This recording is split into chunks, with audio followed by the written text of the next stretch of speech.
Good morning, everyone. Today in this video we are going to discuss about unit 3rd, database management of chapter 12, MySQL SQL revision tour. Okay, and these topic will come in term to 20 marks. So please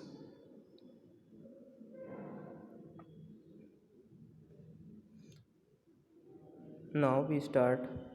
First term is database. Means what is database?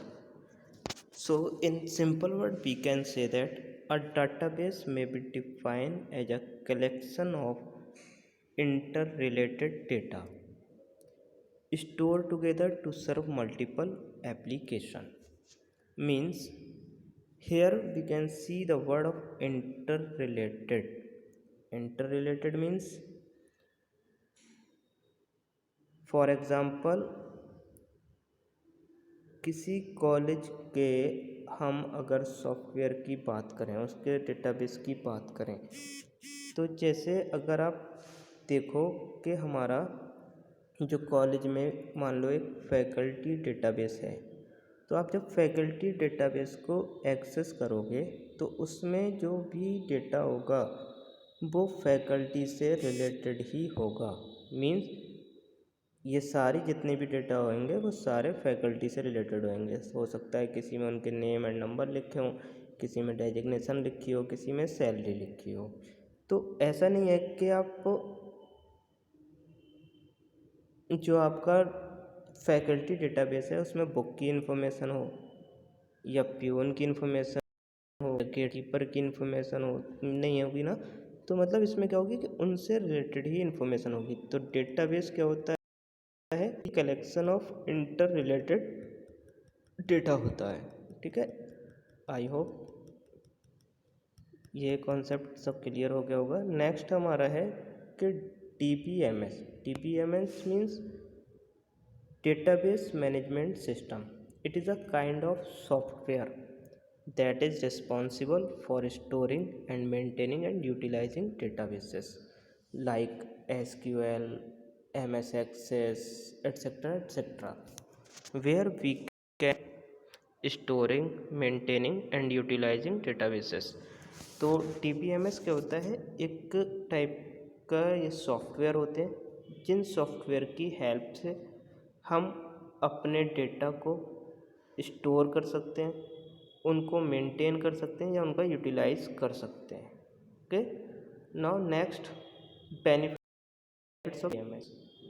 अब database management system को हम use क्यों करते हैं, इससे क्या benefits होते हैं। पहला, no data redundancy means duplicate data आपको नहीं मिलेगा। जैसे फॉर एग्ज़ाम्पल आप मैनुअली अगर वर्क कर रहे हो, आपने फाइल्स मतलब रजिस्टर्स बनाए हुए हैं, तो उन रजिस्टर्स में आपने जो डेटा लिखा है, हो सकता है कि वही डेटा किसी आपने दूसरा अगर रजिस्टर उसमें भी वो डेटा लिखा हो, मतलब ये डेटा यहाँ पर कॉपी हो सकता है। लेकिन जब हम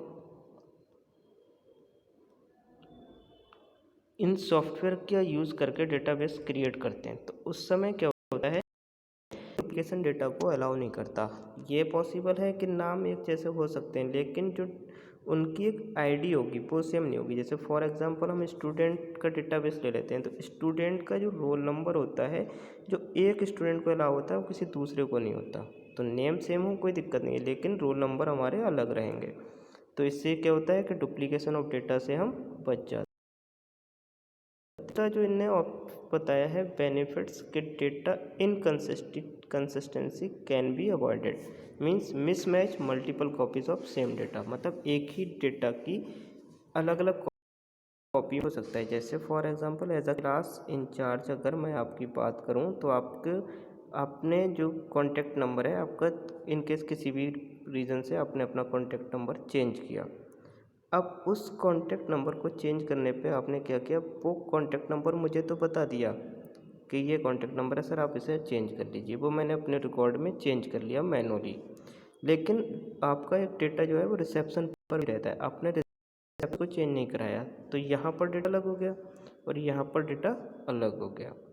तो इससे क्या होता है कि जब हम इन सॉफ्टवेयर की हेल्प से सॉफ्टवेयर होते हैं, इनकी हेल्प से जब हम डेटा को क्या होता है, ये सारा ऑनलाइन सिस्टम होता है जो नेट से सभी जुड़े रहते हैं, सारे सॉफ्टवेयर एक जिन जिन कंप्यूटर्स पे वो यूज़ होता है। तो आप जब एक कंप्यूटर पे बैठ करके अपने मेन सर्वर से जब उस डेटा को एडिट करोगे तो वो सब जगह वो चेंज हो जाएगा। दूसरा, secured and shareable data, security रहती है इसमें डेटा की, मीन्स हमारा डेटा जो है मतलब ख़राब नहीं होगा। ठीक है, अगर क्या होता है कि मेनली जो सॉफ्टवेयर होते हैं वो उनका एक बैकअप रहता है। आप पेपर पे बना रहे हो, पेपर आपका गुम गया या आपके पेपर को किसी और वजह से पेपर आपका डैमेज हो गया तो सारा डेटा गया।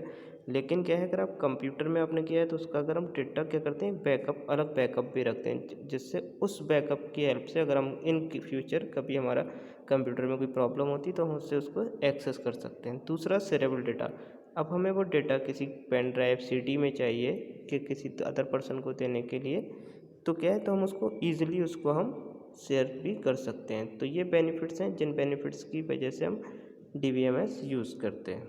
नाउ अब देखते हैं कि RDBMS क्या होता है, रिलेशनल डेटाबेस मॉडल।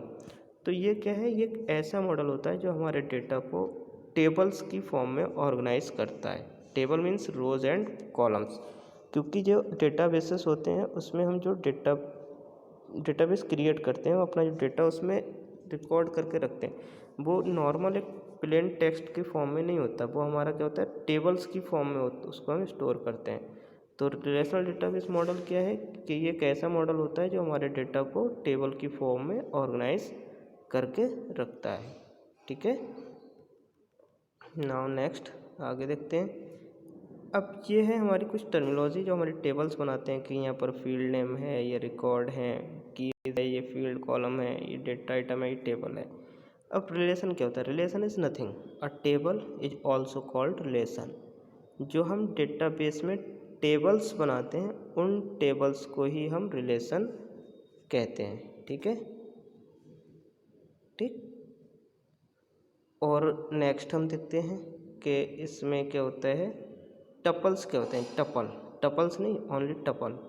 तो in database, row is also known as tuple and row is also known as record, या record is also known as row and record is also known as tuples.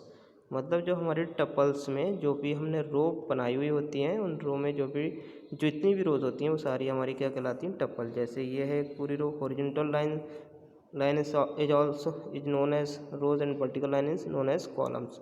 तो यहाँ पर ये क्या है कि जो हॉरिजॉन्टल लाइन्स हैं हमारी, ये वाली लाइन्स, ये हमारी कहलाती हैं रो। ओके, और जिनको हम टपल भी कहते हैं। ठीक, एट्रीब्यूट्स। तो attribute, column is also known as attributes, means marks, name and roll number. In this table there are 3 columns, roll name and marks, and these columns are also known as attributes and fields. Okay, I hope कि आपको ये समझ आ गया होगा। Thank you.